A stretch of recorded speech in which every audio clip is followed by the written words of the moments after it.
ఎన్ని శ్రమలమ్మా.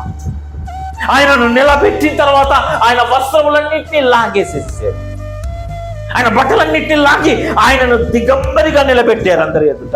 అరే ఎవడెవడైతే hosanna hosanna అంటే నీవే మా రక్షకుడు, ఓ దేవా నీవే మా రక్షకుడు అన్నాడు, అవే నోరులు 4 రోజుల తర్వాత ఈయన సిలువ వేయండి సిలువ వేయండి సిలువ వేయండి అన్నారు.